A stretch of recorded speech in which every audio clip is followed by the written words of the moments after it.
They told me it was a promotion. I was being reassigned to one of the Navy's most efficient submarines, the USS Watchtower, a vessel with an impeccable mission record, legendary silence, and a reputation that preceded itself in whispers and footnotes, rather than medals or headlines. The official language called it a repatriation of skills. I was flattered at first, but the paperwork was thin, unsigned in sections, and arrived via courier instead of through the usual encrypted digital channels. I should have questioned it. Instead, I packed my gear, handed in my clearance badge at Pearl, and boarded a blacked-out helicopter bound for the northern edge of nowhere. The base was little more than a frozen dock, a floating slip of rusted steel tethered to permafrost. No insignias, no flags, just a towering man with a clipboard and a stare that felt like it could read my lungs. He didn't introduce himself.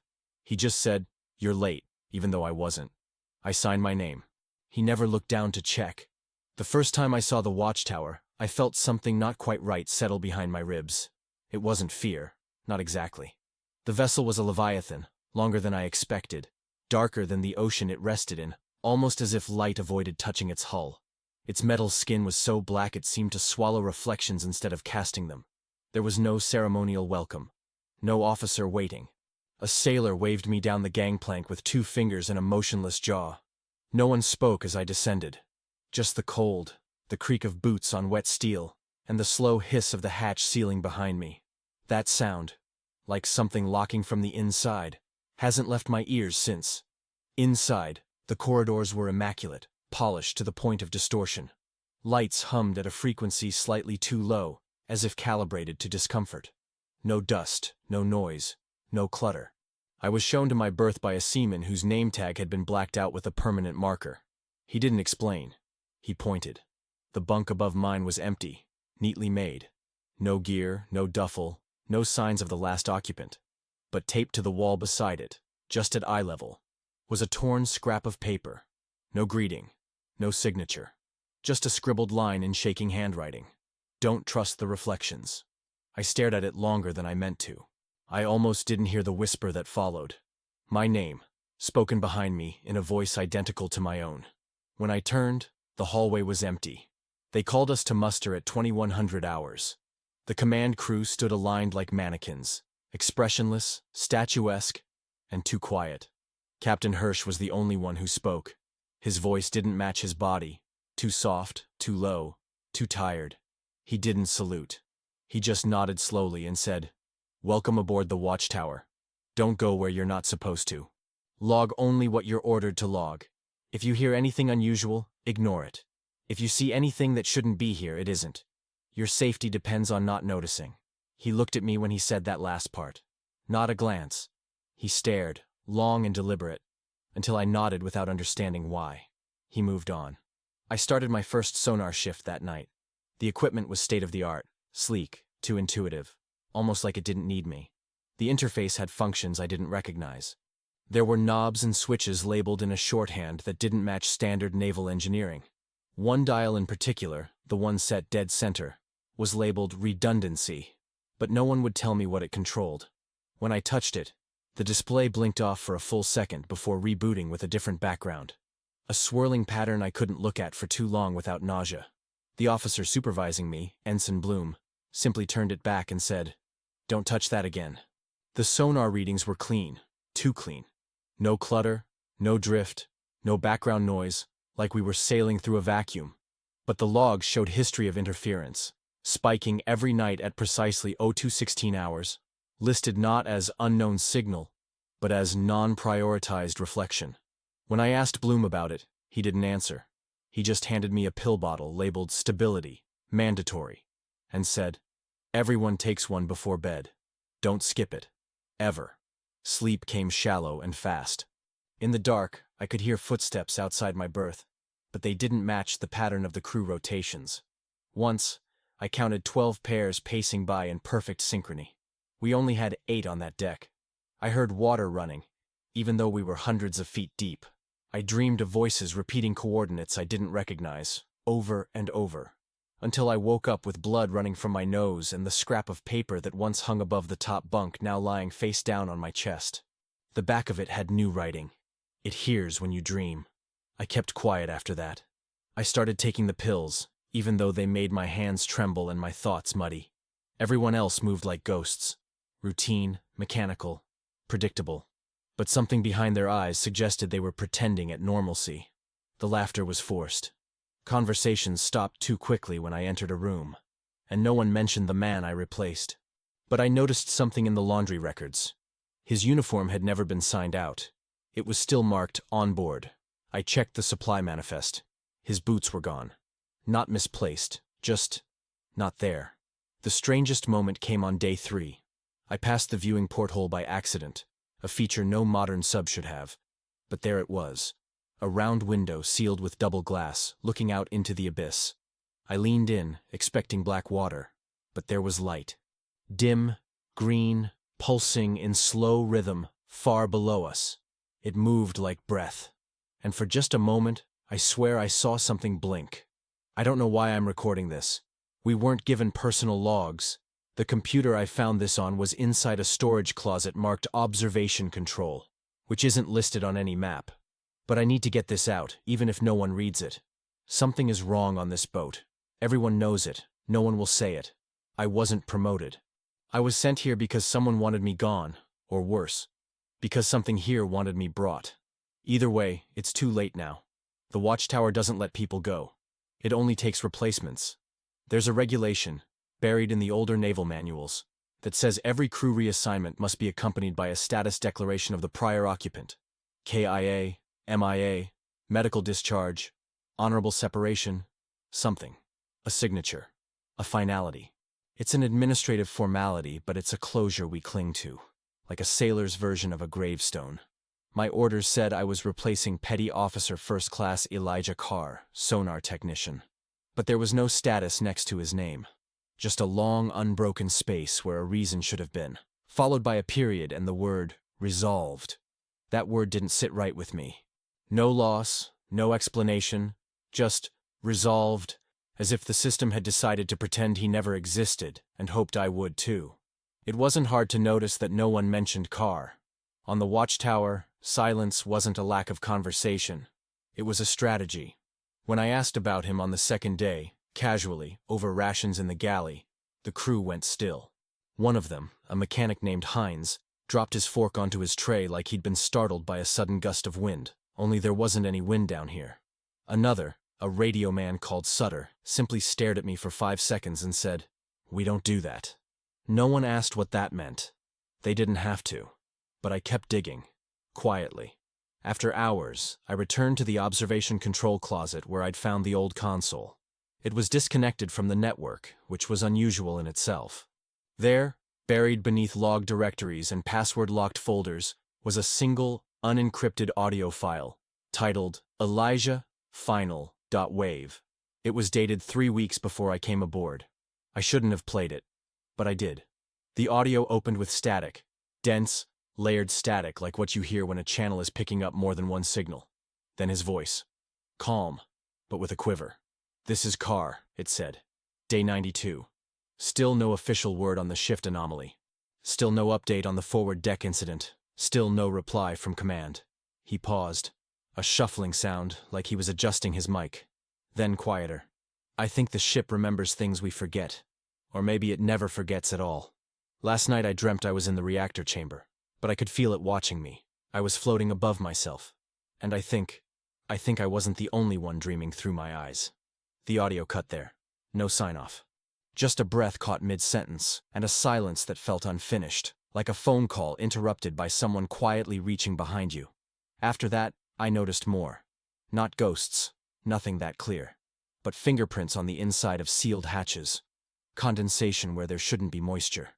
My personal logbook, blank when I left it, had a page filled with someone else's handwriting. The words were cramped, panicked, looped over themselves. "The walls breathe," it read. "The ship has memory. Every movement echoes twice." The last line was underlined 3 times. I saw myself outside my own bunk. I confronted Bloom during the next sonar shift. I asked him outright if Carr was dead. He didn't blink. Just said, "Carr isn't part of the crew manifest anymore. That's all that matters."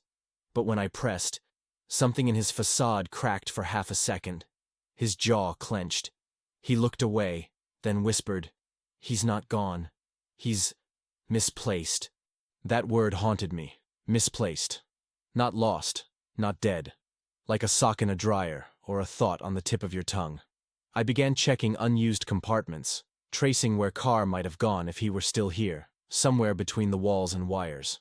I found his boots, finally, wedged deep behind a storage panel in the engine bay. They weren't dusty or scuffed, just damp, like someone had worn them through a flood and left them there to dry. I kept searching. And that's when I noticed the shadow in the reactor corridor. It stood too long. It didn't sway. It didn't flinch when the light flickered. It looked like me from behind. But the build was wrong, just a little too tall, a little too narrow in the shoulders. I turned, and it was gone. But on the wall where it had stood, someone had scratched a sequence of numbers into the paint. GPS coordinates. When I looked them up in the lab's offline archive, they didn't correspond to anywhere on Earth's current surface.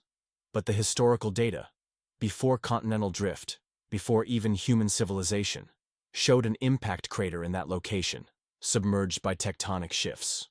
The notation read, "Entry point. Subduction verified." I brought it up to Hirsch. He wasn't surprised. In fact, he looked like he'd been waiting for me to say something. He asked if I was still taking the pills.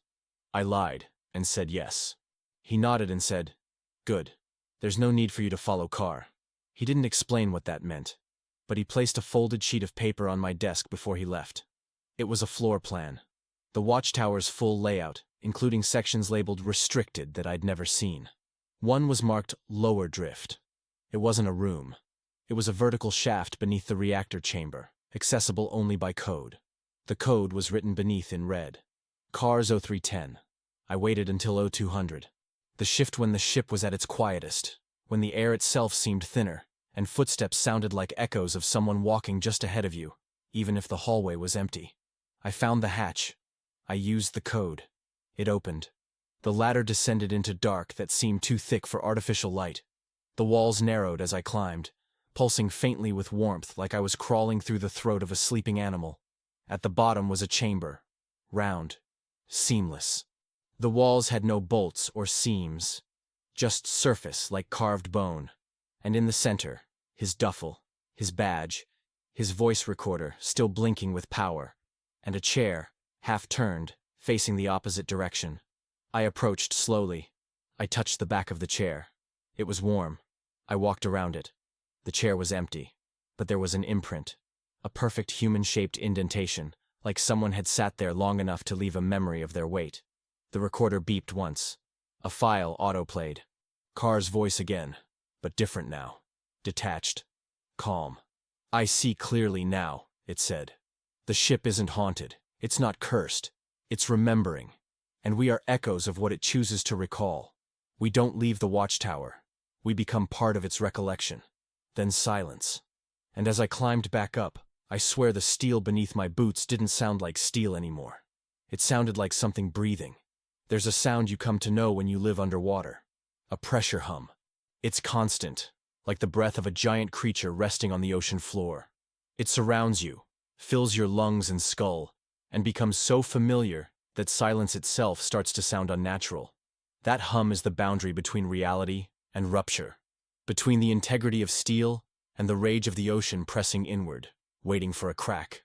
And yet, 3 nights after the ladder into the lower drift and the not-quite-empty chair, I began to hear something underneath the hum, as if the watchtower's skin had grown porous, as if something from outside was trying to speak through the very walls that held us together. It started at 813 meters. We weren't supposed to be that deep, not without special clearance, but no one said anything when the depth meter kept climbing. I watched the digits tick past the safe threshold, then watched as Bloom turned away from his panel and pretended it wasn't happening. There was a new vibration in the hull that night, a texture to the silence that hadn't been there before. It was in the floor under my boots, in the walls of my bunk, in the metal bars of the galley tray that trembled with no apparent cause. Then, during a sonar sweep, I heard it, faint but deliberate. A footstep. Not the reverberation of a crewmate moving above or below, not the squeak of boots on deck. This was bare, wet skin on metal, slow and intentional, as if someone were pacing just behind the bulkhead of the sonar station. I froze. I tapped the hydrophone into a tighter band. The step came again, then another, then a whisper. Too soft to understand, but layered, like more than one mouth speaking through the same throat. I asked Control for a check on all movement logs. Everyone was accounted for. No one near my section. When I played the sound back, the file was blank. White noise. It happened 3 more times that shift. Every time I hit record, the signal vanished. But I heard it. I felt it. The next day, I approached Petty Officer Sutter, one of the older crew. His hands were always too steady for someone who never blinked. I asked, casually, if he'd ever heard anything strange when we went deep. He chewed for a moment, then said, "You're new, so I'll give you this once. You hear anything below 800 meters that sounds like someone trying to talk to you through the pipes, ignore it. Don't record. Don't respond. And for the love of God, don't ever answer it back." Then he picked up his tray and walked off. Answer it back. The phrase stuck with me, like a warning carved into driftwood found on shore. That night, I stayed in the sonar room after lights out. I told Bloom I was running recalibrations, and he didn't question it. I waited. At 02:31, it started again. The same slow footsteps. The same whispering. This time I didn't reach for the record switch. I just listened. The voice changed pitch. It was speaking a language I didn't recognize. Sharp consonants, wet syllables, something fluid and broken at once. Then suddenly it shifted. 3 words. Clear. In English. "Are you listening?" I stood up so fast I knocked the headset to the floor. My heart thudded so loud I thought it might interfere with the sonar itself. There was no echo. No reply. I spent the rest of the shift pretending nothing happened. I tried to file a report. Just for myself. Not the system. I wrote it out longhand, pen on paper. But by morning, the page was blank. I had watched the words form beneath my hand. I had seen the ink bleed into the fibers. But now the page looked untouched. That morning, Commander Vale called a general check. No reason given. Everyone reported. But I noticed something odd. Sutter had cotton in both ears, tightly packed. I asked why. He just said, "The deeper you go, the louder they get." Then I saw something behind his left ear. A stitch. Fresh. As if something had been removed. I tried asking Hirsch, our medical officer. He looked pale. "You should be careful, Thomas," he said. "We all hear things eventually. Some of us just pretend we don't." Then he handed me a sealed envelope. Inside was a printout of a medical report for Elijah Carr. It was dated 2 days before his disappearance. Notes included reports of auditory hallucinations, claims of internal voice mimicry, discontinued logs, subject believes Hull is speaking to him. Final line, transferred to observation under section 12.3, acoustic contagion. I didn't know what that meant. I didn't like the word contagion. That implied something that could spread. Later that day, Bloom accidentally dropped his coffee near the reactor core access panel. When I helped him clean it up, I heard something under the deck. Something tapping, like knuckles against metal. 6 beats, then silence. Then 6 again. Bloom froze. "Don't move," he whispered. "It's mapping us." When I asked what that meant, he just said, "Not everything down here is echo." That night, I didn't sleep. I lay in my bunk, trying not to listen, trying to let the hum lull me into the safety of routine. But just before sleep claimed me, I heard the whisper again. Not outside, not through the sonar, but from inside my own head. Depth is memory. Steel forgets. Flesh remembers. I jolted upright. The bunk above me was empty, but the mattress was warm, and etched into the metal wall next to my pillow was a sequence of indentations. Not scratched, not written, pressed, like fingerprints. 8 of them. All the same size as mine. The hull isn't just vibrating anymore. It's resonating, and I don't know how long it's been listening. It began with a wrench I'd dropped outside the galley during a systems sweep. Standard protocol at midnight, meant to keep us from sinking into routine-induced madness. I'd bent down to retrieve it, glanced up, and realized the corridor ahead was longer than I remembered. Much longer. The USS Watchtower's central passageways weren't complex. They were narrow, functional, designed like arteries, direct, efficient, unforgiving. You memorize their turns fast, not out of necessity but because everything else in the boat keeps changing. Shifts, lights, even the air. But the steel walls are supposed to stay the same. But that night, The hallway in front of me didn't stop. It stretched on, lightless at the far end, bending away like a rib curling inward, as if the submarine had inhaled and made more room for something. I called out. Nothing dramatic, just a soft, "Hello?" meant more to reassure myself than expect an answer. The silence was immediate and complete, like sound wasn't allowed past a certain point. I took one step forward, then another, the wrench still clutched in my left hand like a talisman. The floor vibrated beneath me, not with machinery, not with motion, but with the subtle tension of anticipation, like walking across the chest of a sleeping beast. Behind me, the watchtower still hummed as usual, but ahead, I felt time bending in slow increments. I passed bulkhead 3F, twice. Same serial etched in the side, same chipped paint where someone had carved a smiley face with a screwdriver. Then I passed it a third time, then a fourth. I should have turned around, but I couldn't. Something behind me no longer felt safe. I walked for what felt like minutes. When I checked my watch, it read 0:19. Only 5 minutes had passed. But the corridor had grown darker, despite the fluorescent panels overhead. The lights weren't broken. They were dimming gradually, subtly, as if they didn't want to alarm me. My footsteps didn't echo anymore. That was the detail that truly chilled me. A submarine, no matter how quiet, always gives you back your own sound. It's how you know you're not alone. But there, in that stretch of hallway that bent in impossible curves and led nowhere, the watchtower swallowed my steps whole. At the end, I saw a door I didn't recognize. Not a bulkhead, not a service hatch. A door, wooden, with a brass handle. Impossible. The air grew warmer. I approached. From the other side, I could hear something. A voice. I thought at first, but no, not words. Breathing. Deep, wet, irregular. Something alive was behind that door. And it knew I was there. I don't remember turning back. I don't remember walking back at all. I only know that I blinked. And suddenly I was outside my quarters, hand bleeding slightly where I'd gripped the wrench too hard. The hallway was its normal length. The lights were steady. I checked my watch. So 3:12. Over 3 hours gone. My shift was in 20 minutes. No one had looked for me. I didn't speak of it the next morning. I didn't mention the brass handle or the door that shouldn't exist. But I noticed something new in the logs. Under maintenance reports, someone had entered a single line at 03:01. Mid-deck corridor expanded. Regression successful. It was signed off by a name I didn't recognize. LTJ Maris. We had no Maris on board. The name didn't exist in the crew registry. I asked Bloom. He didn't look up from his coffee. "You're not supposed to be in that part of the ship at night," he said. "Even the ship doesn't know what it is after 02:00. The next night, I locked my bunk and looped duct tape around the handle, like it would matter. At 02:17, I heard footsteps outside. Not the rhythmic march of boots, but a slow, dragging gait, like something remembering how to walk.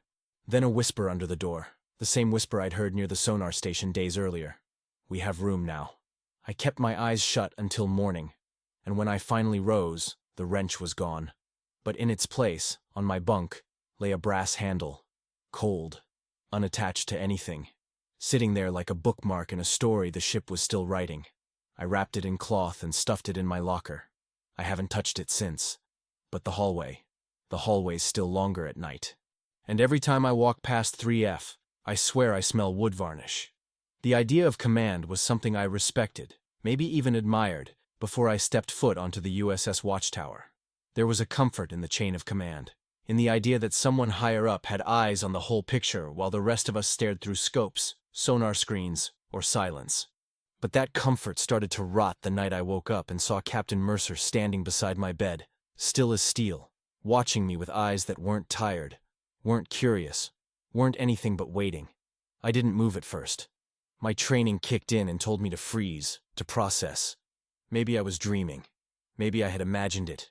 But the fluorescent green light from the hallway cast enough of a shadow across his face to show me the soft twitch at the corner of his mouth, like the echo of a smile that never formed. He stood there for at least a minute, maybe more. Then, without a word, he turned and walked away, the soft scrape of his boots on the metal deck vanishing with unnatural quiet.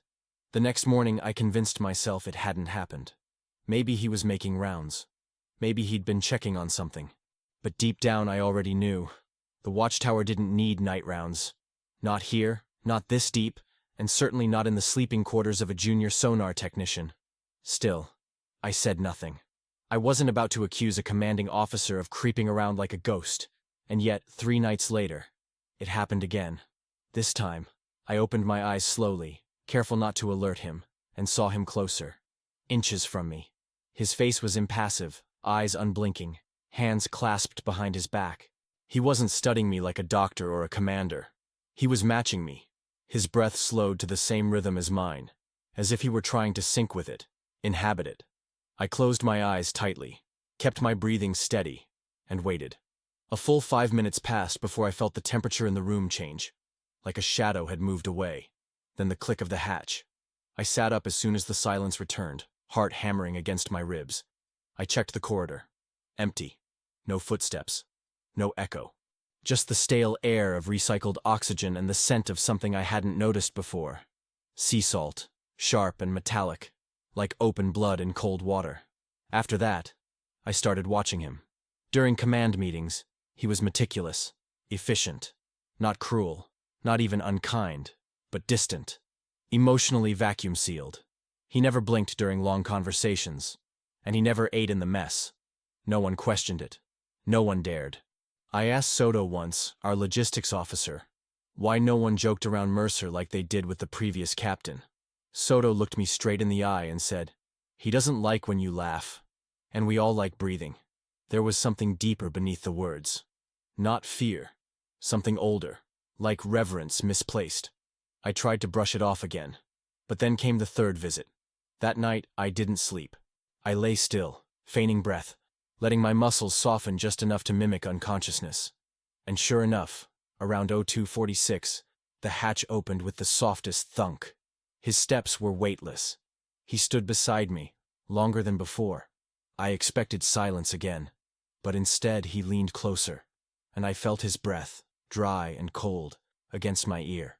Then he whispered, "Still not you." My eyes stayed shut. I had to force every nerve not to jolt upright. He stayed for another few seconds, then left. This time I followed. I waited a full minute, then slipped from my bunk and into the corridor, heart pounding, barefoot. I stayed in the shadows, tailing the faint creaks of his movement. He didn't go to the bridge. He didn't go to his quarters. He walked to the reactor wing, which was sealed, restricted to engineering only. But the hatch opened for him. No code, no badge, just a quiet welcome. He disappeared inside. I crept to the edge of the door, pressed my ear to the cold steel. I expected hums, maybe the low rumble of energy. But instead, I heard voices. Plural. Whispers in that same tone I'd heard behind the sonar wall. They weren't talking to him. They were through him, like he was a conduit, a vessel. When he finally returned, his eyes had changed. They were darker, not in color, but in light, like they absorbed it rather than reflected it. I ran back to my quarters before he saw me. I don't know if he did. But the next morning, he passed me in the corridor, paused briefly, and said, "You're adapting faster than the last one." Then he kept walking. I checked the logs. The sonar tech before me, Petty Officer Davis, his records had been archived under AWOL. No body, no court-martial, no final transmission. Just gone. I looked closer. The logs had a notation next to his name. Subject initiated, transition incomplete. I checked my own file, shaking hands fumbling through layers of access I shouldn't have had. And there it was. Subject replacement. Phase 2. No signature. Just a timestamp from 3 days ago. The day after Mercer's second visit.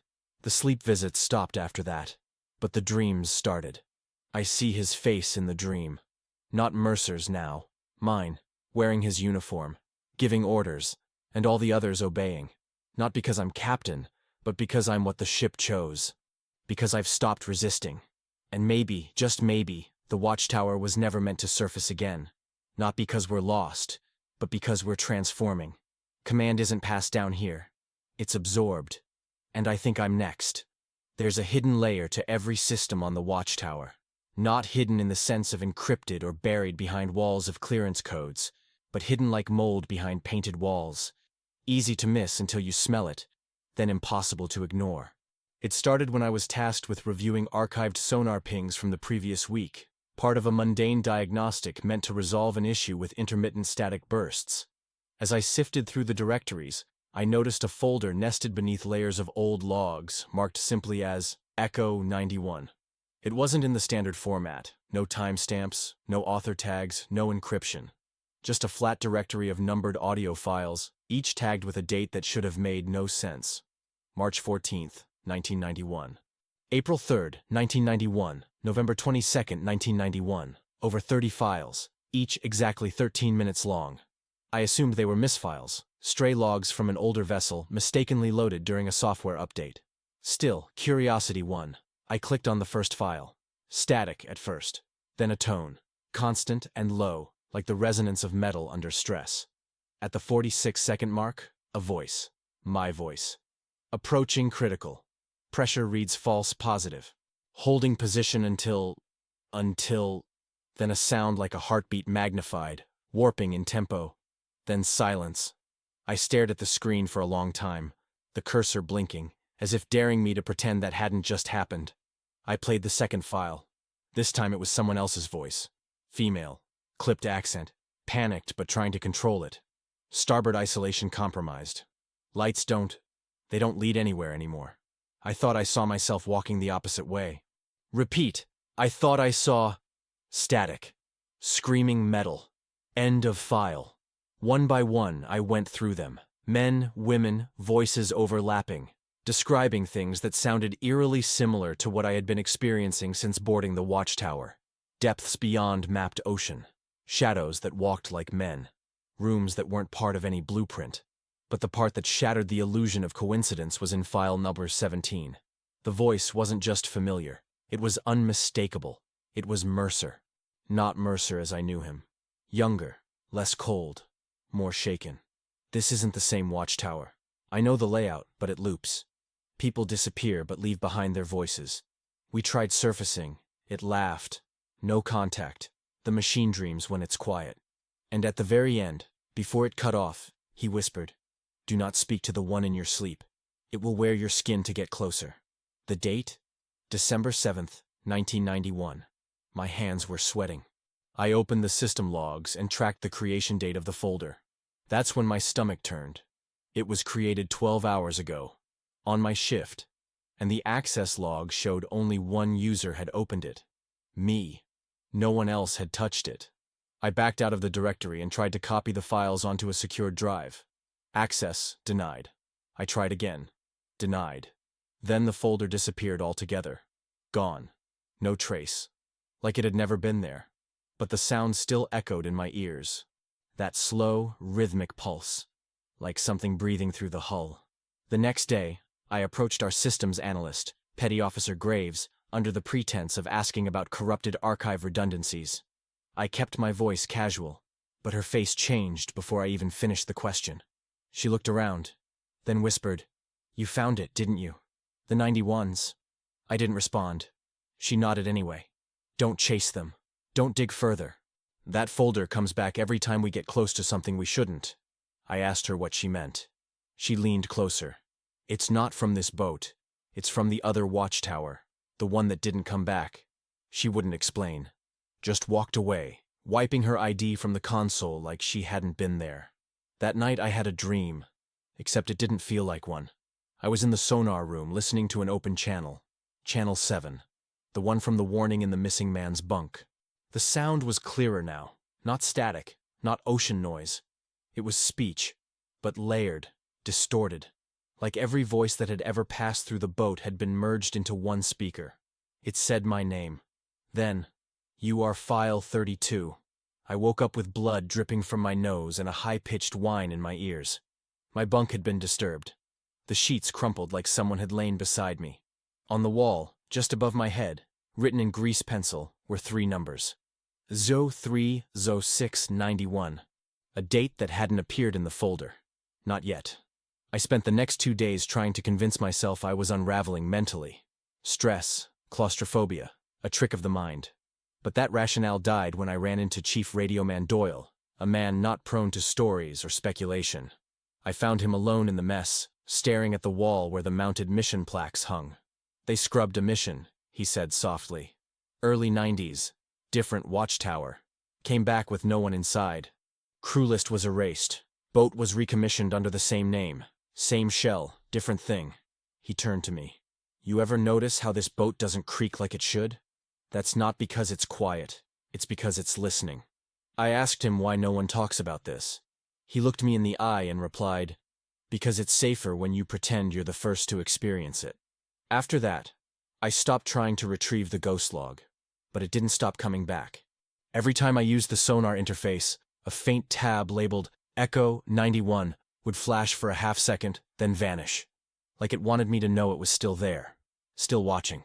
And now, sometimes, when I'm alone on shift, the interface flickers with static that doesn't match ocean readings. I hear my own voice again. Not live, not playback, just slightly ahead. Saying things I haven't said yet. Responding to orders I haven't been given. Logging warnings I haven't written. A future ghost, bleeding backward. This isn't just a haunted submarine. It's a recursive tomb. And I don't know if we're the crew, or the echoes. It began with a drill. At least, that's what the logbook said. A routine flooding simulation, meant to test our readiness for breach scenarios in compartment H5, the lower hydraulic bay adjacent to the stern ballast systems. We'd done dozens of these before, always mechanical, always predictable. But this time, from the moment the klaxon screamed and red lights spun over our heads, there was a tension in the air that went beyond the usual alert. Something about the timing felt wrong. Too late into the night. Too quiet before the alarms. Like the system had waited until it could catch us off balance. The drill order came down from command protocol, signed and time-stamped. But no one remembered the captain making the call. Still, orders are orders. I was on sonar duty when the compartments began sealing, and I could hear the pressure shifts echoing back through the hull. H5 was sealed tight. The crew chief on station, a man named Baines, opened the access panel to confirm the simulation's success, expecting to find a chamber filled with pressurized seawater, just as the scenario required.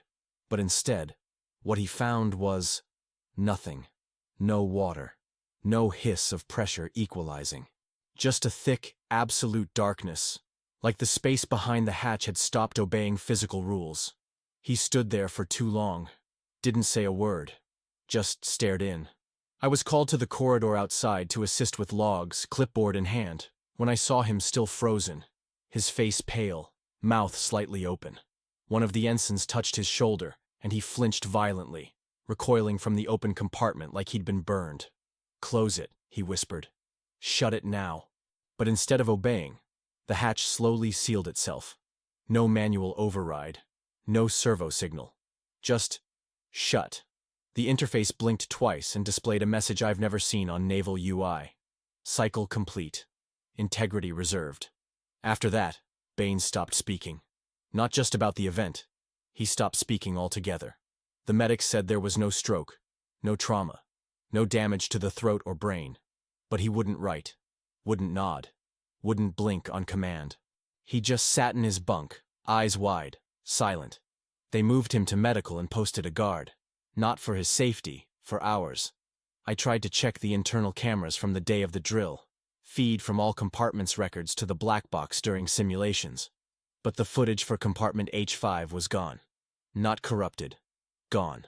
Blank space, like that part of the ship hadn't existed for those 6 minutes.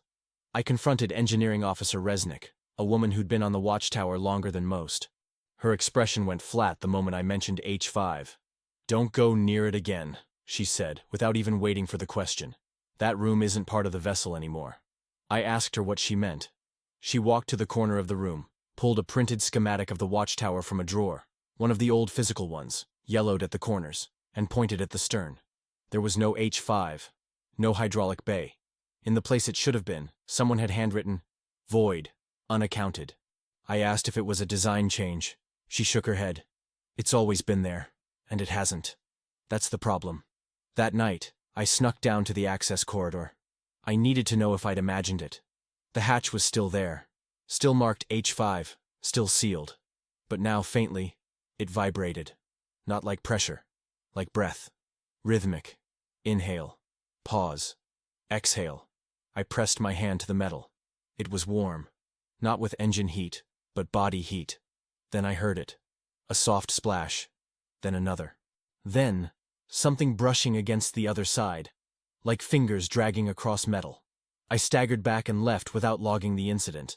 The next morning, we lost contact with Sonar Buoy 14, just west of our current patrol vector. The recovery sub was sent, but returned without deploying. Crew reported instrumental anomalies near the ocean floor. Their readout showed a thermal bloom, a heat signature in the exact dimensions of the watchtower itself, resting 800 meters below where we currently sailed. It mimicked our every move. I overheard Graves saying the system flagged it as Echo Target, designate W Tower Prime. The captain dismissed it as a feedback loop, but I saw his hand tremble as he signed the override. We kept sailing. Then, 2 days later, Petty Officer Ramos began to mutter in his sleep. Nothing strange at first. But then we realized he was speaking in perfect Russian. Fluent, syntax correct. Except Ramos had never studied a day of Russian in his life. When we played back his mumblings, it translated to, "It walks below. Don't drink the silence." They isolated him. By morning, he too had gone mute. The same blank stare. The same stillness as Baines. And on the wall above his rack, in faint grease pencil, someone had written, "Not water. I don't know what lives in that compartment. I don't know if it ever was a compartment. Some say we're bleeding into a copy of the watchtower. Others think something foreign made it aboard when we passed that uncharted trench off the Philippine plate. But I know this. Whatever that space holds, it's watching, listening, and it wants attention." The night after Ramos fell silent, I was awoken by a sound. Not the usual groan of the hull or the chatter of the vents. This was something closer. Guttural. Like a deep exhale, but layered. I followed it through the corridors, barefoot, half asleep. It led me, without fail, to compartment H5. The hatch was open. The lights inside glowed red and undulating, like light passing through fluid. But it wasn't flooded. It was empty. Or maybe too full of something we can't see. As I stepped closer, a figure emerged from the haze. Baines. But not as I remembered him. His eyes were wide, yes, but his mouth hung impossibly open, and from it came a sound like whale song filtered through static. I stumbled backward. The hatch slammed shut. No command, no hiss of air, just silence. Since then, H5 has vanished from the map. Literally. The schematics in every system now skip it entirely. If I hadn't stood before it with my own eyes, I doubt it was ever there. And maybe that's the point. Maybe that room only exists when you're meant to see it. And once it's done with you, it doesn't let go. The worst part? Baines isn't listed on the manifest anymore. His name has been reassigned, his bunk claimed by a new transfer. When I asked about him, Graves looked puzzled. "Baines?" she said. "We've never had a Baines. But I found something." In my own drawer, between folded uniforms, was a grease pencil. And scrawled on the inside of the drawer in my own handwriting, though I have no memory of writing it, was a single sentence. "The water remembers who you were." It was a Tuesday, I think. Days blur together under 300 fathoms of salt water, and the artificial cycle of lights and routine does its best to preserve the illusion of time. But eventually, your brain stops believing the watchtower is a place where real days happen. We had just finished a maintenance rotation, and I had collapsed into my rack, boots off, uniform half unbuttoned, the glow of the monitor above my bunk still flickering with half-written logs. I don't remember closing my eyes. I don't remember dreaming. Not at first. But when I woke up, I could still feel it, thick in my lungs, like I'd inhaled the memory itself. I was floating. Suspended. Not in water, not in air. In something in between. The sea above me, black and silent. The hull of the watchtower below me, not steel anymore but something organic, pulsing slightly with a rhythm that wasn't the engine. It felt like breath. And I was outside of it, staring down at the submarine as it hung in the void like a massive sleeping creature, its shape subtly wrong in the shadows. It moved as if dreaming, twitching just under the skin of its own metal. I wasn't alone. All around me others floated too. Crew members. Dozens. Maybe the whole complement. Some reached for the hull. Others reached for each other. But we all shared the same stillness. The same soundless understanding. We were not meant to be there. And the submarine, our submarine, was no longer just a machine. It was becoming something else. I woke up sweating, heart hammering, lungs aching. My mouth was dry, and my hands trembled as I tried to record what I could remember. I wasn't alone. In the galley, Chief Ortez was already seated, staring at a coffee mug she hadn't sipped. I asked her if she'd slept. She shook her head. "I floated," she whispered. I didn't ask what that meant. I knew. The others filtered in slowly. One by one, the same dead eyes, the same haunted silence. Not everyone remembered the details, but they remembered enough. Enough to know it hadn't been a normal dream, and that somehow, we'd all had it. Every last one of us. When we brought it to the captain's attention, he dismissed it as shared stress response, common under prolonged deployments. But his voice lacked its usual firmness. He fumbled with his tablet more than once, and when he left the room, he failed to salute. I ran a diagnostic on the ship's AI the next hour, hoping for a distraction. That's when I noticed the anomaly. The core interface, Archie, the Watchtower's onboard system, had reset its neural pathways at exactly 03:47 that morning. A full, cold reboot, which made no sense because no command had been issued. No event had triggered it. And yet, every behavioral log prior to that timestamp had been overwritten with an internal flag marked Perception Stabilization. When I asked the lead systems tech, Simmons, about it, he just blinked. "You can see that?" I said yes. He looked down. "You shouldn't be able to." I pushed further. Asked if Archie had done that before. He nodded slowly. "Only twice," he said. "Once last year. Once in 21. Both after dream events." That's what he called them. Dream events. Plural. Documented. Recurring. I asked if they were logged. He said not anymore. After the second time, someone scrubbed all records, but Simmons kept a copy of the anomaly reports, printed and sealed, just in case. We read them together in the engine diagnostics room. The language was clinical, too clinical. But the implication was clear. These were not dreams in the traditional sense. They were projected episodes of environmental detachment with cross-subjective alignment. In other words, the whole crew was experiencing the same conscious displacement at the same time. Not like sleepwalking, more like remote viewing, like we were being pulled out, or shown something. And each time, the AI rebooted itself immediately afterward, as if to suppress or sanitize what we'd seen. That night, we had a second dream. Similar, but worse. This time we were deeper. The pressure pressed against us, but we didn't feel it. We watched the watchtower twist slightly in its trajectory, like it had changed course of its own will. Its surface was covered in glyphs, letters that shimmered and slid out of focus, never quite readable. And beneath it, something stirred. Vast, shadowed, sleeping, or pretending to sleep. I woke up gasping, and my ears bled for 10 minutes. The medics saw 8 other cases of auditory hemorrhaging that morning. None were explained. Archie rebooted again at 04:06. This time, I wasn't the only one who noticed. Graves confronted the captain in front of the CIC crew. Demanded to know what we were sailing over. The captain didn't answer. He just walked over to the viewport, stared into the black and said, "It's almost ready." Ready for what? No one asked. That silence said more than any command. Over the next 48 hours, behavior on the ship deteriorated. Crew members began avoiding sleep. Barracks went quiet. Some refused to speak above a whisper. A few locked themselves in their bunks, claiming they could hear the ship breathing. One swore he saw a pulse ripple through the floor. I started hearing a low hum again, this time not from the reactor bay, but from everywhere at once. It matched the rhythm of my heartbeat, then overtook it. The engineers tried to reboot Archie manually. It resisted. The system log said simply, "Coherence achieved. Observational continuity required." Simmons translated that to mean, it wanted us to keep dreaming. That night, I taped my eyes open, took stimulants, poured cold water down my shirt every 10 minutes. I didn't want to dream again. Not if it was coming from the ship. Not if we weren't the ones in control. But just before dawn, I blinked. Once. And I was outside again. Floating. Alone this time. The watchtower wasn't there. Just empty water and a single word. Hanging in the dark like it was painted behind my eyelids. Remember. I don't know what it wants us to remember. I don't know if this is something external trying to show us the truth.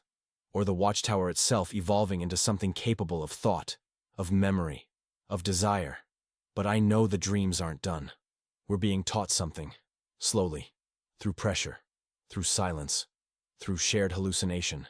The watchtower is becoming more than a machine, and we're becoming more than its crew. We're its witnesses, its voice, its memory. Or maybe, just the parts of itself it hasn't learned to forget yet. It began with a discrepancy in the ship's internal schematics. One of those casual checks I performed late at night when sleep was impossible, and the silence of the sonar station became unbearable. I was scanning the access protocols for routine updates, checking room integrity, pressure balances, heat signatures. A mental exercise, something to keep my hands busy while my mind tried to stay anchored to reason. Then I saw it. Nestled between Engineering Bulkhead 6 and the midship torpedo storage, there was a room. No label. Just a designation code. Echo Bay 9. That meant nothing. We had an Echo 6 and an Echo 7, standard compartments. But there was no Echo 9. There never had been. At first, I thought it was a clerical error. A ghost coordinate left behind in the mapping software. Perhaps a vestigial imprint from an old model of the vessel. But the access data was fresh. Someone had pinged the door seal just 12 minutes before I spotted it. And someone had entered a code. The logs didn't say who. They simply registered that the room had opened, and then closed again, without registering the passage of any authorized personnel. I checked the master blueprint, the one downloaded into Archie's core memory from day 0. No such compartment. No such section. Just reinforced hull where the mystery room now sat blinking in my viewport like it had always been there. I rubbed my eyes. Twice. Reloaded the file. Even asked Archie for a manual scan. It paused longer than usual before replying, almost as if considering how much to reveal. Then, Echo Bay 9 is a restricted compartment. Restricted by whom? I asked. Classification level. Undefined. That answer made no sense. Every classification on the watchtower, hell, in the entire Navy, had a level. Bravo, Tango, Zulu, Top Secret, etc. Undefined meant it wasn't classified under our systems at all. It had been placed there, locked into our vessel like a hidden memory. Unregistered, unclaimed, and unacknowledged. I tried to physically reach it the next day. Navigating the hallways of the watchtower is like walking inside a steel intestine. Twisting corridors, pressure-sealed doors, and angled steps that disorient more than guide. The path to Echo Bay 9 should have been straightforward. Aft past Torpedo 2, starboard around the coolant pipes, and 3 doors down. But the corridor curved wrong. The floor dipped slightly, subtly, like I was descending into a part of the ship that didn't match the rest. I passed a hatch that wasn't labeled. No room number. No identification. Just a solid gray door with a faint sheen that reminded me of wet concrete. Not metal. I reached for the handle and felt a charge crawl across my fingertips like static. Then a sound from behind the door. One I still can't describe fully. It wasn't a voice, but it wasn't mechanical either. A whisper formed from pressure and breath. And it said my name. Not just, hey, not a hallucination. It spoke my name in the voice of my father, dead 13 years. I backed away and returned to my post without trying again. The next morning, a new compartment appeared on the interface map. No warning, no alert. Just quietly blinking there, like a dead pixel reborn. The name it showed this time was worse than a designation. Worse than a blank code. It read, The Listener's Room. I didn't sleep that night. I waited until the mid-shift when the corridors were mostly empty. I armed myself with a pulse scanner, an analog recorder, and a backup flashlight, because I didn't trust the main power to hold. As I walked, I recorded everything. The hum of the ship, the footfalls of my boots, the brief silence when the power ventilation dipped. When I reached the room again, it had changed. Now there was a plaque, not engraved, etched, like clawed or burned into the steel. Just 3 words. Please come in. The handle turned easily. Inside was no larger than a janitor's closet. No lights, no fixtures, no air current. And yet, it felt expansive, like stepping into a cathedral made of lungs. My flashlight beam was swallowed almost instantly by the black. The scanner buzzed once, then went dead. I felt something shift behind me, not footsteps, but displacement. Like another presence had leaned close enough to taste my breath. The recorder in my hand clicked, rewound, and played on its own. What came out wasn't the ambient noise I expected, but the logs I had never made. My own voice, narrating thoughts I had never spoken aloud. I know what it's doing. It's shaping the ship to match us. Or maybe it's reshaping us to match it. My own voice, but distant. Like recorded years ago on old tape. I ran, not walked, not jogged. I ran. Back through the halls that no longer curved the way they had earlier, slamming into walls that should have been straight, but bent like ribs. When I finally reached the sonar bay, Simmons was already there. Pale, sweating, holding his own recorder and shaking hands. He had found a second room, different location, same name. The listener's room. He'd heard his mother's voice. She'd been dead since he was 12. We compared notes, not data, notes. Because there was nothing physical left to compare. My scanner was melted. His recorder was blank. But we knew. And we knew the room was not a room. It was a listener. A shape made for hearing what we weren't saying. A compartment built not to store, but to translate something else into architecture, into structure, into space, into steel.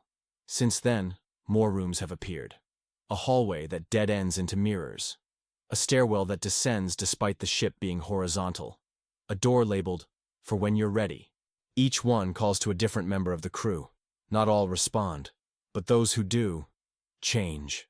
They come back quieter, more resigned, as if some private agreement had been reached. I haven't re-entered my listener's room since that night, but I hear it every time I walk that section. My name, soft and distant, spoken by voices that no longer belong to any living throat. It doesn't need to lure me anymore. It knows I'll return, eventually. We all do. Because somewhere inside the watchtower, in spaces that weren't meant to exist, something is building, something is listening, something is answering us. Not with words, but with design. It is rewriting the ship from the inside out. Not all at once. Just enough to keep us guessing what's real. Just enough to ensure that every step we take feels like a choice, even when it isn't.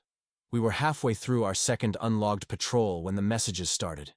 At first, it was dismissed as system interference. A flicker on the encrypted channel, static bleeding into the comms network, a garbled code that didn't match any known format. But something about it felt deliberate. The frequency wasn't random. It returned every 43 minutes, precise down to the millisecond. And each time it came, it was clearer, more refined, as if something out there was learning how to speak to us. The first to notice it was Lieutenant Grayson, our communications officer.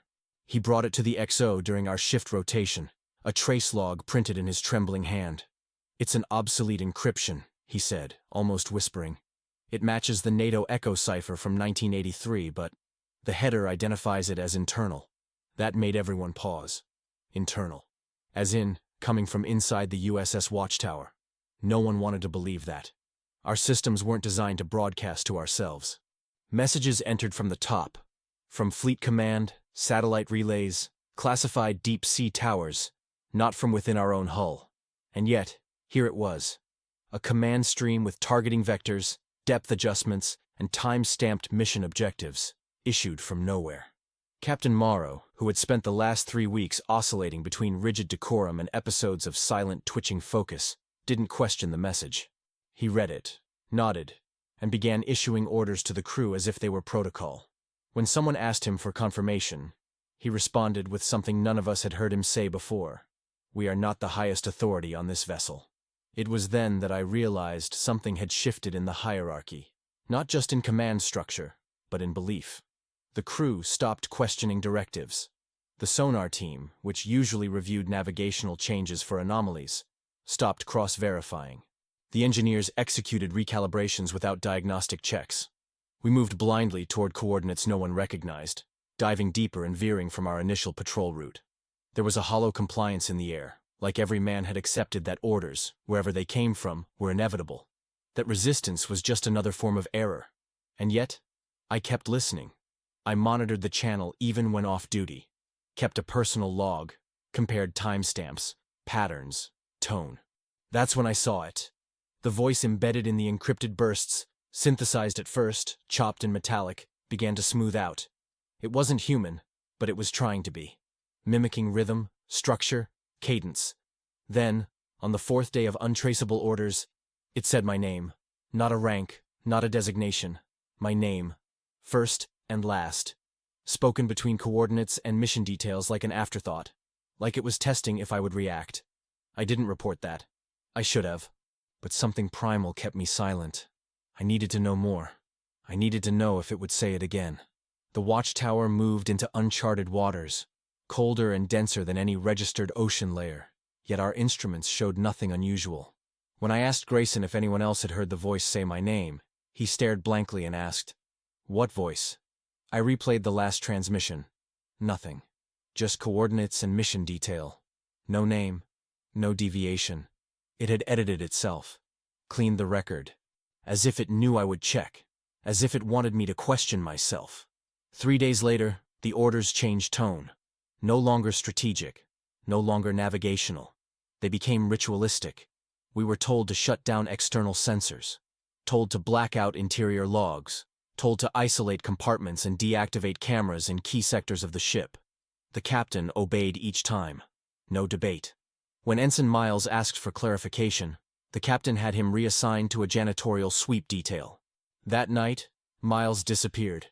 His bunk was made, his gear intact, but his name was gone from the manifest. Not crossed out. Gone. Like it was never there. And the berth was reallocated before morning. There was something else. Every time a new order came in, the crew seemed to breathe in sync. A subtle change in posture, in gaze, like they were receiving more than sound. Like the command reached into their minds. I tried to resist it. I used earplugs. I slept with static playing from my handheld. But each night, I woke up closer to the reactor level, feet covered in oil, with no memory of how I got there. Others began sleepwalking too. Grayson was found inside the mess freezer. Lieutenant Choi was discovered in the torpedo loading bay, scribbling nonsense equations onto the floor with grease. The captain never commented. He simply watched. And the orders continued. I tried to confront him once. Asked him where the transmissions were coming from. He turned his head slowly, and with an eerie calm said, "It's not a where, it's a when." That single response unraveled everything I thought I understood, because the timestamps on the last 2 transmissions were indeed off, by decades. The latest came with the date, October 9th, 2029, a date still 5 years in the future. I told myself we were being pranked. Maybe some Black Ops psyop, a test of mental resilience. But then we received an order to dive to a depth that did not exist on any record. A depth beyond the Mariana Trench, below what our instruments could even verify. And as we obeyed, the hull didn't creak. The pressure didn't rise. Instead, a hum began inside the steel. Not mechanical, not organic, but tonal. Musical. Like a hymn. The same pitch that matched the voice embedded in the transmissions. By then, most of the crew no longer spoke. They operated the ship like extensions of the interface. Their eyes were fogged, unfocused, yet they never missed a switch or lever. I stopped using my name. I started writing everything down by hand, hoping the ink might preserve some truth. But my pages began to vanish. First from my locker, then from under my pillow, replaced with blank ones. The logbooks began writing themselves. My handwriting, but messages I never wrote. They all ended the same way. Follow the voice. Whatever was issuing the orders, it didn't want to command. It wanted to become. And we, the crew of the USS Watchtower, were not being used. We were being rewritten. We were never allowed in the reactor compartment without direct authorization, and even then only with a redundant escort and after-decontamination protocol. It was protocol, sure, and the Navy made sure to hammer that into our skulls from day one. The nuclear core of a Virginia-class submarine was sacred, sterile, unbreachable, and not to be approached without reverence. But something had changed in how the crew talked, or rather, didn't talk, about the reactor. They no longer called it the core or the compartment. They began referring to it as him. Not a slip of the tongue, not a superstition.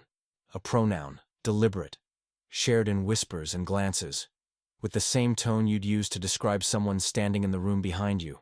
I didn't want to believe it. Not at first.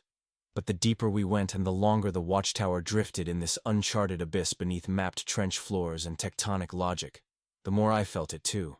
A presence. a rhythm pulsing from that sealed chamber, like breath echoing through steel. The first time I stood outside the reactor bulkhead alone, I didn't mean to be there. I'd followed a trail of moisture that shouldn't have been there. Condensation forming patterns on the floor in concentric circles, slowly expanding from the door like ripples on a still lake. The air was thicker there, warmer, not with heat, but with something denser. My ears popped twice as I stood in front of the sealed hatch, even though the atmospheric readings said everything was stable. And then I heard it. Not through the bulkhead, not through my ears exactly, but from inside my chest. A low, sustained hum, steady and constant, like the drone of a cello string stretched beneath the ocean itself. The same pitch that had started to echo through the ship during the last unauthorized dive. It wasn't the reactor's cooling system. It wasn't a vibration. It was a tone, a frequency.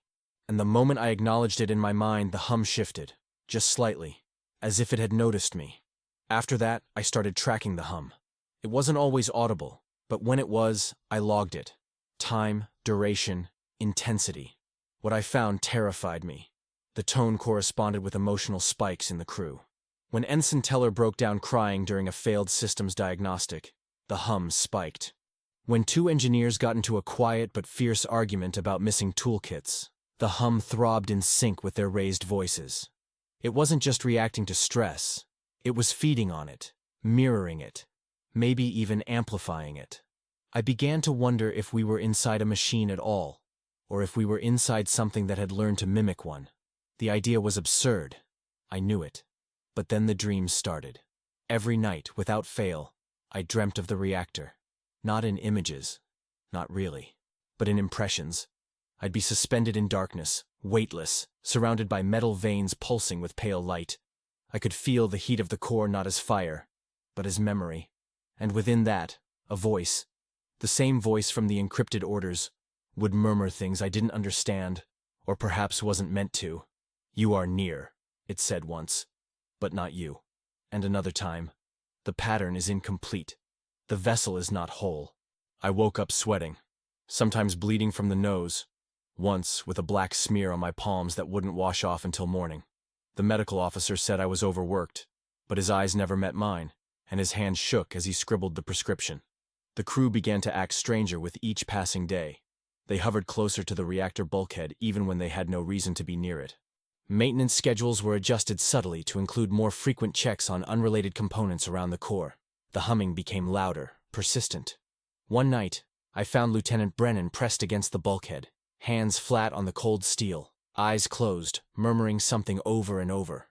I pulled him back, and he blinked at me like waking from a trance. "It was speaking," he whispered. "It remembers me." Then came the incident. A power fluctuation hit the watchtower at 0437. All systems flickered. Lighting reversed polarity. A flash of blinding black instead of darkness, and the temperature dropped to freezing in under 3 minutes. We lost oxygen control. Emergency protocols kicked in.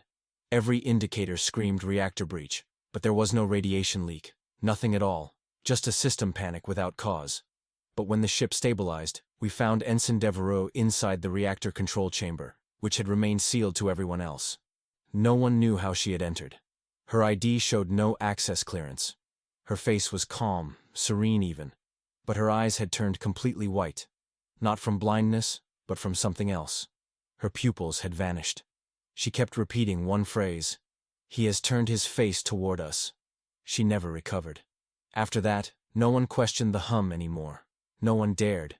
The captain ordered the reactor chamber to be sealed permanently. Not with standard security, but welded, reinforced. And yet we still heard it. Louder than before. The sound now resonated through the air ducts, through the water filtration systems, through the very metal of the ship. We were no longer passengers on a vessel. We were cells inside something growing, pulsing, learning. And it was no longer content to remain quiet. The final straw came during what should have been a routine diagnostic. A software update triggered a cascade of access logs from the reactor. Hundreds of entries, none of which made sense. Instead of system statuses or coolant levels, each log entry read like a journal, written in English, in complete sentences, using our names. Mine appeared 49 times, each entry describing something I had done, but never recorded. I read one aloud, and my voice broke.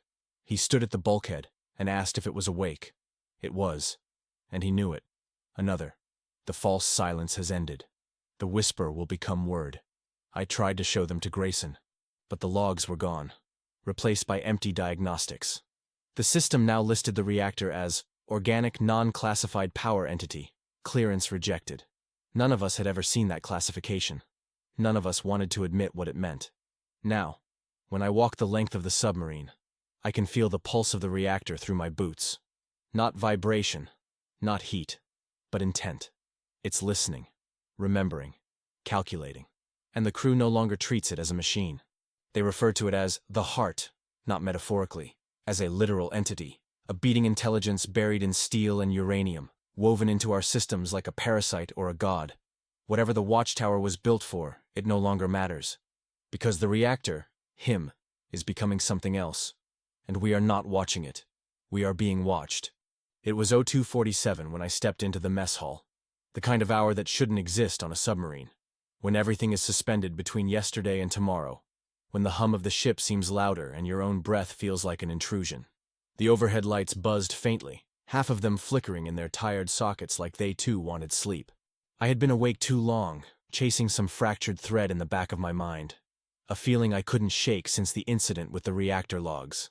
I couldn't eat, but I needed to pretend I was still human, so I wandered down the corridor and let the scent of stale coffee and irradiated meals fill my nose. Some small piece of routine I could cling to. I stepped inside expecting silence, expecting maybe a crewman or two and their own version of insomnia. But the moment I crossed the threshold, I stopped cold. I was already there, sitting at the corner table, hunched slightly with one leg crossed over the other. My posture, holding a cup of black coffee in his left hand, my dominant hand. Wearing the same uniform, but not quite. The creases were sharper, the tags faded differently, and his hair was neater, trimmed just a little shorter than mine. He looked like me, but not from today. Me from months ago. Me from before the watchtower. My skin prickled. He didn't look up right away, just stirred the coffee slowly as if savoring it. As if this moment, my shock, my freezing terror, was something anticipated. When he did raise his eyes, they met mine with calm certainty, like he'd been waiting for me to notice him, like he was checking to see how long it would take. I stood there, breath caught in my throat, body half turned toward the hallway behind me. But his gaze held me in place. Not by force, but by recognition. Not the way strangers lock eyes, but the way mirrors do. Cold, indifferent, perfect. And then he smiled. Not wide. Just a twitch of the lip, a slight upturn at the edge that didn't reach his eyes. "You shouldn't be awake," he said. And the voice was mine. Exactly mine. Same cadence. Same weight. But spoken like it had been practiced 1,000 times in a room where only echoes answered. I wanted to speak, to ask who he was, what this was, why I was staring at myself at a table that had been empty a moment before. But the words didn't come. My throat worked like it was full of water. My tongue felt foreign. He stood, slowly, and the scrape of the chair against the floor didn't make a sound. That detail froze my spine more than his appearance. The mess hall was old. Every piece of furniture creaked. Every movement rang like a bell underwater. But his movement was silent, as if the ship didn't register him. He walked toward me, calm, confident, hands by his side, steps perfectly measured, and I could feel the air bend around him, as though even the atmosphere was slightly altered in his wake. When he stopped just a few feet from me, he tilted his head, inspecting me, appraising like one might examine a reflection that moved differently. "You're not ready," he said quietly. "But it's close." I took a step back. He didn't follow. "You don't belong here yet," he added, softer now, as though to himself. And then he turned, walking past me and into the corridor without looking back. I tried to follow, but by the time I reached the door, the hallway was empty. No footsteps, no shadow. Just the low pulse of the reactor's hum rising again in the distance, as if it had been listening the entire time. I didn't tell anyone, not because I was afraid they wouldn't believe me, but because I feared they would, and that they had seen him too. Or worse, that they hadn't. And I was the only one now marked for something. For days, I tried to explain it away. Stress, hallucination, a delayed echo of memory in a place so deep and pressurized it bends time. But that didn't explain what I found 2 nights later. I was reviewing internal surveillance logs. A routine audit, checking for anomalies since the recent blackout, hoping to piece together any clue about Devereaux's unauthorized entry into the reactor room. At 02:47, the camera in the mess hall recorded exactly what I saw. A man identical to me, sitting alone, drinking coffee. The timestamp matched. The footage was clear. Too clear. He looked into the lens briefly, as if aware of its presence, then turned back to his drink. But the camera didn't capture my entrance. I wasn't there. I watched the footage 5 times, 10, scrubbing through the frames, rewinding and playing again. The man who looked like me left the room, turned the corner, and vanished. I was never on tape. I cross-checked with hallway cameras, but each angle went black for 12 seconds during the period I should have been seen. Not a glitch. A blackout. Like the system had edited me out. Or worse, like I had never been there to begin with. I didn't know which terrified me more. After that night, I began to feel something new in the ship. A second rhythm, just beneath the first. If the hum of the reactor was the heartbeat, then this was something else. Breathing, maybe. Memory. The watchtower had begun to echo itself, to remember itself. I'd catch glimpses of crewmen in places they weren't supposed to be. Then moments later they'd walk in from the opposite side. I overheard conversations I hadn't had yet. I found a report I hadn't written, but the handwriting was mine. The reality aboard the ship was folding in places, crumpling like worn paper being used too many times. And the dreams? They changed. Now, I saw him in them. Not as an apparition, not as a nightmare, but as a guide. Sometimes standing in doorways that didn't exist. Sometimes mouthing words I couldn't hear. Sometimes pointing at the reactor with sadness in his face. One night, he placed a hand on my shoulder and whispered, "You still have a choice." I woke up gasping, with a line of blood trailing from my ear. I began to wonder if the watchtower was a place, or a state. A condition one entered. A loop of identity that grew tighter with each rotation. The man I saw was not just me. He was the me that this ship was shaping me into. A version honed, carved, stripped of doubt and sleep and resistance. A watcher, not a crewman. A witness. One of many. The next time I passed a mirror in the officers' quarters, I hesitated. Looked long. Too long. And I waited, just to see if the reflection blinked first. We weren't scheduled to dive. That's what made it so terrifying. There was no alert. No vibration. No tilt in the ship's balance that precedes descent. It was like waking up on the floor without remembering falling. Everything familiar, but not quite in the right place. I had just finished my rotation, slipping out of the sonar room to take 5 minutes of silence before heading to my rack. The lights in the hall had dimmed slightly, as they do when the watchtower enters silent running. But this dimness felt wrong, like it came from outside, from the sea itself pressing its will through the steel. The corridors were too quiet. My boots echoed louder than usual, bouncing off walls that seemed closer than they should be. I didn't notice the pressure in my sinuses at first.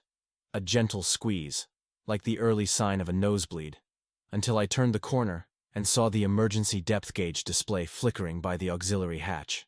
1721 meters. That wasn't possible. Not just improbable. Impossible. The watchtower wasn't rated for that depth. Our crush depth was somewhere around 1500, maybe a little more if the hull held better than the specs said. But anything beyond that was a death wish. And yet there it was, glowing in red. 1721. I rushed to the control room, expecting chaos, shouting, warnings. But it was calm. Quiet. The crew moved like ghosts through their stations, eyes locked ahead, hands steady, voices low. The commander stood at the helm, arms folded behind his back, staring into the dark wall of the sonar display like it held a secret only he could see. I approached Collins at navigation. His hands were trembling slightly, though he tried to hide it. "Why are we down this far?" I asked in a whisper. He didn't look up. "We aren't," he said flatly. "Not on record." And he gestured to the primary log screen. Depth, 437 meters. I pointed to the secondary display. The analog one. Older, not synced to the central system. It still read 1721. "That's wrong," he muttered too quickly. "Ignore it." But I knew he wasn't convinced. His pupils were dilated, sweat collecting just beneath his brow. I returned to the sonar console, hoping to find some grounding, some rational explanation. The feed was empty, just static and ghost pulses. I cycled through the channels, pausing on channel 7. I remembered the note, "Don't open channel 7." And for a moment I hesitated. But something compelled me, something quiet and irresistible. When I activated it, a wall of silence filled the headphones. Not static, not signal, just pure, oppressive absence. Until it wasn't. I heard a sound like metal folding inward, like someone whispering underwater, not in words, but in rhythm. 3 pulses, pause, 2 pulses, pause, then a long, low wail like sonar from something impossibly large and impossibly far. The console glitched. My screen flashed symbols I didn't recognize, geometric shapes interwoven like some linguistic map carved in reverse. I yanked the headset off and looked around. No one had moved. It was like time had paused for everyone but me. Then the whole ship trembled, not violently, but deeply, as if something massive had brushed against us. The lights dimmed further. An alarm chirped once, then died. I ran to the observation monitor. The camera showed something that made my stomach tighten into a fist. There, outside the hull, was the USS Watchtower, floating silently in the black water. Perfectly intact. Perfectly still. Identical. Same serial number. Same markings. Same burn streak across the aft rudder we got during a training exercise last April. I stared at it, unable to speak. It hovered maybe 60 meters out, its lights cold and inactive, like a corpse of us had drifted here from another time. Then the feed blinked, glitched, and returned to the same interior angle as before, the corridor behind the mess. I scrubbed the footage back, but the outside view was gone, erased. After 30 minutes, the analog depth gauge began climbing again. 1650, 1500, 1300. Slowly, carefully, we ascended. I tried to note the timestamp, to log the anomaly, but the system wouldn't let me. The entry panel grayed out. When I typed manually, the letters appeared reversed. Then the system restarted itself. When it came back online, our depth was recorded as never having exceeded 430. The dive had never happened. That night, I cornered Petty Officer Ruiz in the hallway. He was older, had been on the watchtower longer than almost anyone else. I asked him bluntly if the ship had ever gone deeper than we were supposed to. He didn't answer, just looked over his shoulder, then leaned in. "You saw it, didn't you?" he whispered. "The mirror." I didn't respond. He nodded slowly. "It happens every 5 or 6 cycles. Not on a timer. More like pressure builds up. Then it happens. We dive. We meet ourselves. Or something that looks like us. And then we forget. Or we pretend to." I asked why no one logged it. He looked at me with tired eyes. "Because the ship won't let us. Because maybe it's not a dive. Maybe it's a correction." I didn't sleep that night. Every creak in the hull felt like an echo from a version of us that didn't surface. Every reflection in the steel felt slightly delayed. I stared at my own eyes too long in the mirror, and wondered if they blinked a half-second off. I tried to write down everything. Dates, times, feelings. I kept the pages under my mattress.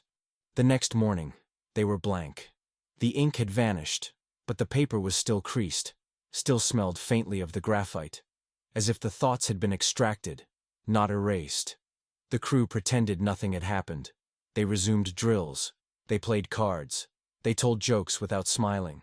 And I began to wonder if the dive had ever ended, or if we were still descending. Just more slowly now, in a spiral too vast for us to measure. Maybe we were still passing ourselves in the dark, again and again, each copy a little more hollow. Maybe somewhere above us was a watchtower that never opened Channel 7. A version of me who sleeps through the 0247 shift, who never saw himself in the mess hall, who still believes the ocean obeys rules. And maybe below us, below everything, is the one that didn't return.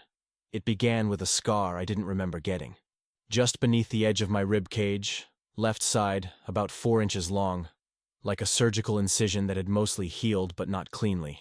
I noticed it one morning after showering, running the towel across my stomach, and feeling the tight pull of skin where there shouldn't be any.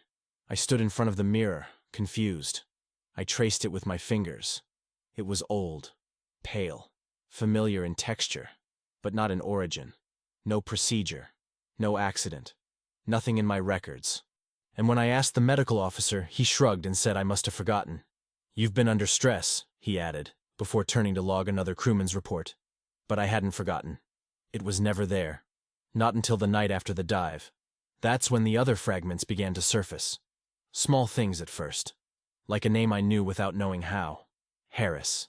I caught myself calling one of the newer technicians Harris in passing, even though his badge clearly read Langley. He looked at me strangely, like he'd heard it before, like maybe someone else had called him that too. Later that evening, during my sonar shift, I recognized a pattern in the ocean noise. Not just familiar, but rehearsed. Like I'd heard it dozens of times before in training drills I was never part of. And then I began to remember people. Conversations I never had. A small girl laughing on a front porch with chipped blue paint. A woman with a mole above her lip sitting on a hospital bed, holding my hand, whispering, "You'll come back different." I could feel her fingers, warm and thin. I could smell antiseptic in the room. I could see myself from above, uniform wrinkled, eyes hollow. But I had no daughter. No wife. Not in this life. Ruiz was the first to say something. We were both in the mess, sipping what passed for coffee, staring at the metal wall like it might change. "You ever get dreams that aren't dreams?" he asked without looking at me. "Ones that feel more like someone else's memory?" I didn't answer, just nodded slowly. He sighed. "They come after the dive. Always after. Like pieces fall out of the ones that didn't make it and stick to us on the way back." I asked him if they go away. He looked tired. "No. But sometimes they replace the real ones. That's when you have to worry." That night, I dreamed of a funeral. Closed casket. Military flags. Rain on metal. Everyone around me was blurry, voices muffled. I stood next to a man I'd never met and heard myself say, "He died like they all do, remembering the wrong past." I woke up with tears in my eyes and the taste of whiskey on my tongue, though I hadn't had a drink in months. My locker had a letter in it the next day, yellowed, folded neatly in half, addressed to Commander J. Holtz. That wasn't my name, not even close, but the handwriting was mine. I opened it with shaking hands. It read, "I forgive you. It wasn't your fault. You couldn't have known what it would do to them."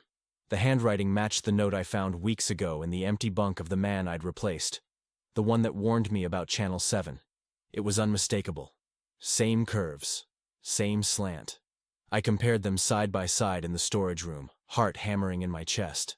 I don't remember writing either, but the paper felt like mine.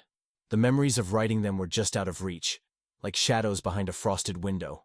Over the next few days, I began to notice changes in the rest of the crew. Little things. Franklin started humming a tune no one recognized. Not even him. "It's always in my head now," he said. "Feels like my mother used to sing it, but I never knew her." Langley, or Harris, depending on the moment, began speaking in short phrases in French during sleep. His record listed no second language. He claimed he'd never studied it. And the commander? God. The commander. He began wearing his uniform backwards during night shifts, as if unaware, or perhaps obeying an order we hadn't received yet. The worst was Petty Officer Reeves. He burst into the sonar room mid-shift, eyes wide, holding a photo in his hand. It was faded, creased, clearly old, like something from the 80s. It showed a group of men in front of a different submarine, the USS Anchorage. "That's me," he whispered, pointing to one of the sailors. But it wasn't. Not just because the face was older or the hair wrong, because the Anchorage had been decommissioned before he was even born. He began to cry and whisper a name. Victor. Victor. Victor. It wasn't his name. It didn't belong to anyone on this ship. I stopped trusting the mirrors. My face was still mine, but the eyes sometimes felt off, like they were watching me rather than reflecting. And once, during a systems check, I saw myself 2 screens over, paused in the corridor, hand on the bulkhead, breathing heavily. I wasn't there. I was in the control room. But the me in the feed looked exactly like I felt. Tired, stretched thin, threaded with borrowed memories. I began keeping a list of the things I knew didn't belong to me. The scar, the daughter, the Anchorage, the song, the name Harris, the letter. I kept it under my pillow, written on waterproof paper with a grease pencil. Every morning I checked the list.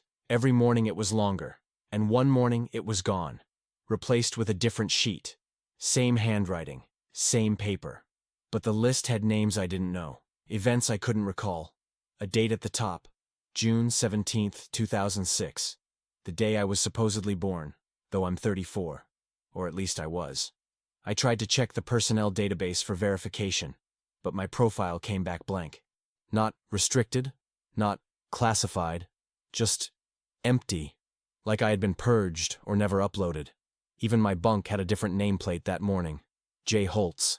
My hands began to shake. I opened the footlocker and found a dog tag that didn't match mine. It matched the name. And yet, somehow, I knew the feel of it. The weight around my neck. The cold metal in sleep. I don't know how much longer I can stay lucid. The watchtower isn't malfunctioning. It's merging, sinking, rewriting. We went too deep. We touched something, ourselves maybe, or a version of ourselves that remembers more than it should. And now we're being corrected. Not killed, not erased, replaced. And every night, I remember a little more of the life I never lived, and forget a little more of the one I swore was real. We reached the scheduled time for resurfacing 3 days ago.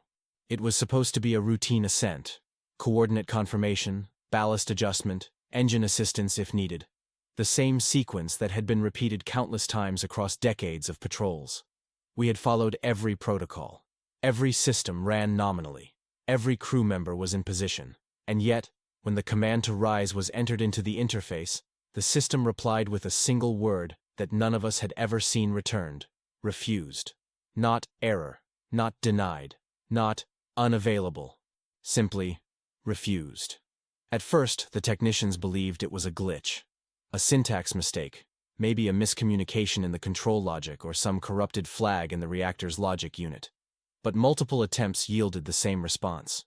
Even manual overrides led to dead ends. The ballast tanks wouldn't cycle properly, the compressed air wouldn't release in sequence, and the engine pitch remained unnaturally steady, as though locked in some invisible equilibrium below where it belonged. We drifted at a depth of 905 meters, silent, intact, and impossibly still. The captain didn't speak at first.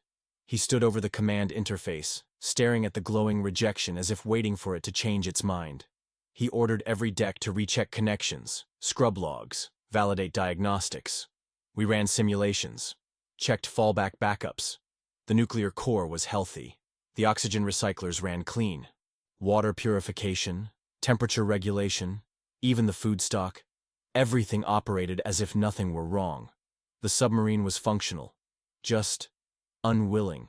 The engineers began whispering, wondering if the system had somehow rerouted its autonomy through an outdated AI loop. But when they opened the neural routing logs, they found segments of code that didn't match anything in the official repository. They were labeled simply Directive 9. And Directive 9 wasn't in any handbook, any protocol list, or any restricted file that even our most senior officers had clearance to view. Then came the silence. Not ours. We still spoke, though with growing tension, but from outside. The sonar arrays, once alive with ambient oceanic life, grew still. No clicks of distant whales, no shimmer of mid-depth fish clouds, no tectonic groans or currents. The ocean had stopped talking. The silence pressed on us like a second hull, invisible but dense, and it affected everyone differently. Ruiz became catatonic. He sat beside his bunk staring at his own hands, whispering numbers, the same ones from the pressure readouts before the dive. Franklin wrote, "We've surfaced already," over and over on the wall with a grease pencil. Langley, or Harris, stood at the stern for 6 hours without blinking until the medic sedated him. He kept repeating the phrase, "Not the same ocean." And the worst came from Reeves, who slid open his own palm and traced a line from the galley to the torpedo bay, saying he had to mark the exit. There was no exit. Sleep became impossible. We started seeing lights in the corridors that didn't exist on the electrical schematics. Door hatches rotated on their own, just a quarter turn, just enough to make you wonder if they had been fully closed before. Footsteps echoed where no one walked. At night, I heard a low, distant hum beneath the reactor's usual tone.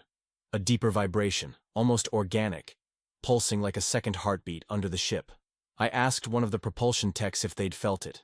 He nodded, but then held a finger to his lips like something might be listening. That was the first time I wondered if the watchtower could hear us. On the fourth day, the captain called an all-hands assembly in the mess. He stood on the table, back stiff, face pale and unshaven. "We are not surfacing," he said simply. "You will maintain order. You will fulfill your roles.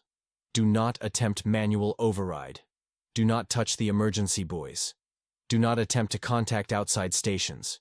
We are under redefinition." No one understood what that meant. No one asked for clarification. He stepped down, walked back to his cabin, and locked the door. No one has seen him since. The XO assumed de facto command, but his orders are hesitant, fragmented, as though he's translating from a set of instructions he only half remembers. And all throughout, the submarine continues forward. Not up, not down, just forward, in a straight line that no one seems to control. The command interface no longer accepts traditional queries. Every message we try to send outside is returned with a flashing message. Echo not accepted. When we run diagnostic routines, the timestamps come back wrong. Some show dates decades in the past. Others show negative numbers. Some don't use recognizable formats at all, only symbols that look vaguely like waveforms or neural spikes. One screen simply displays a rotating list of names. At the top is mine. Below it, others from the crew.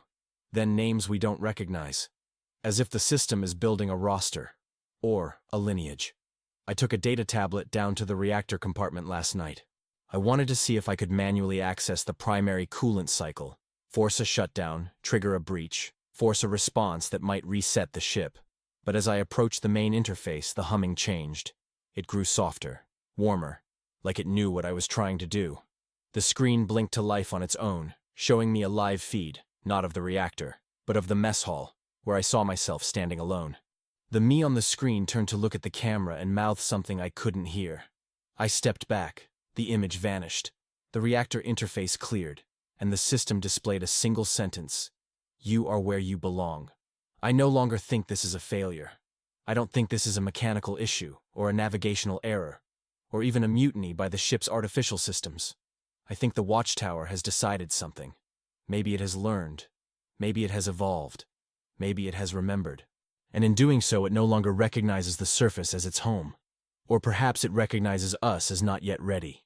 Whatever it is, I don't believe we're ever going back. And yet, strangely, I feel no fear. Not anymore.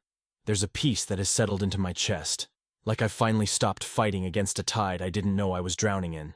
I write this from the sonar room, listening to the empty depths, watching the same blue line drift slowly across the same black screen.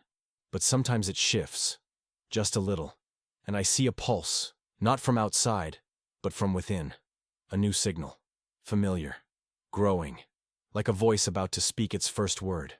I lean closer to the receiver, and for the first time since we failed to surface, I begin to understand. We were never meant to leave.